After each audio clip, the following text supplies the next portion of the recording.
네, 이번에 학습 목표는요. CNN과 RNN을 조합해서 이미지로부터 텍스트를 추출하는 알고리즘에 대해서 배워볼 겁니다. 자, 핵심 용어는 총 두 가지 나옵니다.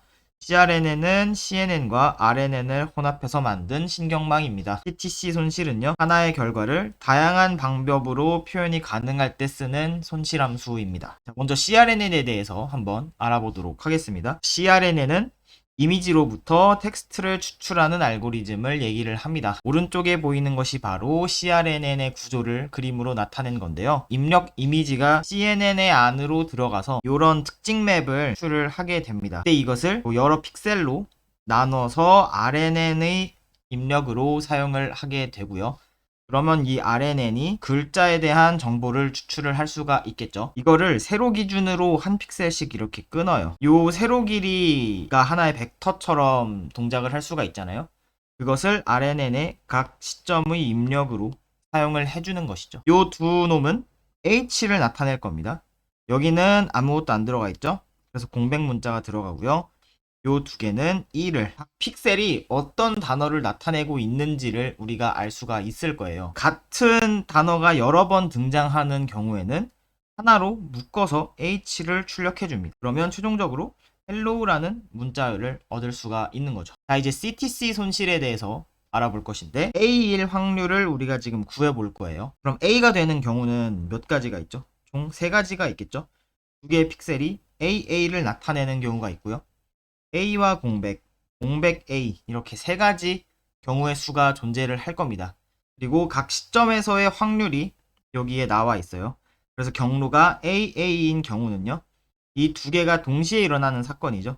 그래서 0.4 곱하기 0.4, 0.16이라는 값을 갖게 됩니다. A 공백 문자는요. 0.4로부터 0.1을 거치게 되겠죠. 그래서 0.4 곱하기 0.1, 0.04가 되고요. 그 공백 A는 0.1 곱하기 0.4는 0.04가 돼서 이걸 다 더해주면 얼마죠? 0.24가 두 개의 픽셀이 A를 나타낼 확률은 0.24 정도가 된다는 겁니다. 이제 데이터셋을 한번 만들어 볼 건데 이번에는 SOS나 EOS 같은 토큰이 들어가 있는 게 아니라 공백 문자를 0번으로 지정을 하고서 BOW를 만들어 주시면 되는 거예요. 8대2 비율로 학습 데이터와 평가 데이터를 나누는 겁니다. 데이터의 개수는 당연하게도 이미지 파일의 개수가 되겠죠. 데이터는 그냥 이미지 파일 불러오시면 되고요. 정답은 파일 이름에서 확장자를 제거한 것을 사용을 해줍니다. 그 다음에 데이터와 라벨을 전부 텐서로 바꿔주고 반환해주면 됩니다. CRNN 모델을 한번 정의해 보도록 하겠습니다. 일단 CRNN은 그 레즈넷 때 썼던 블록을 그대로 사용을 할 거예요. 근데 한 가지 특이한 점이 있다면 여기 첫 번째 앞선 곱이 3x5가 된다는 거죠. 길쭉한, 가로로 길쭉한 어떤 이미지를 처리를 하는 것이기 때문에 길쭉한 커널을 사용하는 것이 특징을 추출하기에 더 유리하기 때문에 길을 바꿔준 것입니다. 이 커널 사이즈에는 3,5가 들어가겠죠. 다운샘플링 할 입력 값을 저장을 하고 특징 추출기 들어간 다음에 다운샘플링 하고 더해주고 활성화해주면 전파 정의 끝나는 거죠. 다음 CRNN의 전체 모델이 어떻게 동작하는지는 이 그림에서 나와 있는데 먼저 입력 이미지가 들어갑니다.